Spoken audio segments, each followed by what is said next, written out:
Donald Trump target Colombia's left-wing president in saying, quote, he has cocaine mills and cocaine factories. He's not going to be doing it forever. Well, for more on that, we can cross now to the border between Colombia and Venezuela at Cucuta. And there we have correspondent Ioan Grillo, who covers the drug trade, who's written books about it. First of all, could you fact check that statement that was made aboard Air Force One by Donald Trump? Well, one thing we do know about this, or one thing that's very different with this from Maduro, is whereas Maduro has been indicted twice in the United States on drug trafficking charges, on narco-terrorism, conspiracy, and cocaine trafficking, we don't know of any indictments against Gustavo Petro. So it's not like the same situation at all in that sense. Also, another thing is, whereas Maduro, there's very credible claims that he stole the 2024 election and has been in power for 12 years, very controversially, before his being nabbed by US Special Forces. Gustavo Petro, there's no real serious claims that he stole the election, and he's due to step down this year in new elections after his term finishes. However, like the other guest was saying, you have to take Trump's claims now and statements seriously. So when he says, he won't be in power for much longer, he said that about Gustavo Petro, then that means real fear for a president, real concern. But I think it seems, in Colombia, where I'm right now, I don't think people are taking it super seriously that he's going to actually go in there and take out Petro the same way he took out Maduro. But we did hear Gustavo Petro in his reactions earlier talk about taking up arms if need be.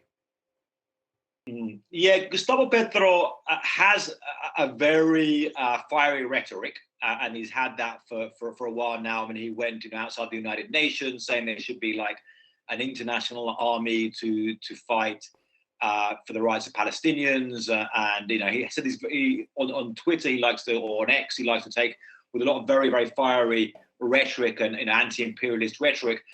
At the same time, actually see what the actions of Petro are. And we don't really see that. I was with the Colombian military yesterday. They were more concerned about left-wing guerrillas actually crossing the border into Colombia from Venezuela.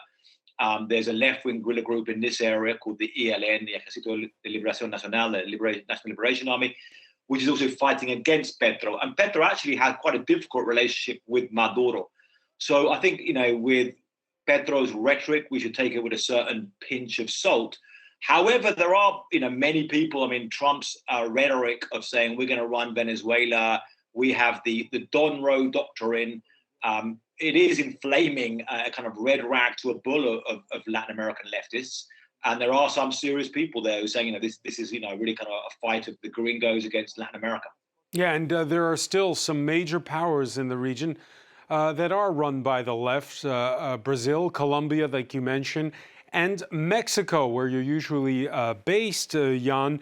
And there we heard President Claudia Sheinbaum, first of all, bristle at the suggestion of U.S. troops coming in to take on cartels inside of her territory, and also taking on that Don Roe doctrine that you describe. Mexico firmly believes that the Americas do not belong to any doctrine or power. The American continent belongs to the peoples of each of the countries that make it up. Ioan Grillo, how is Claudia Sheinbaum playing it? Well, she's been dealing with a very difficult situation for the last 15 months, since she took power, and then with President Donald Trump making threats of military strikes in Mexico, but also Mexico being the biggest trade partner of the United States. Mexico's a bigger trade partner of the United States than China or Canada. It's $750 billion. So in many ways, she also has a kind of certain rhetoric, a kind of nationalist rhetoric of defending the sovereignty against the United States, and at the same time also kind of placating Trump and stopping migrant traffickers trying to stop fentanyl.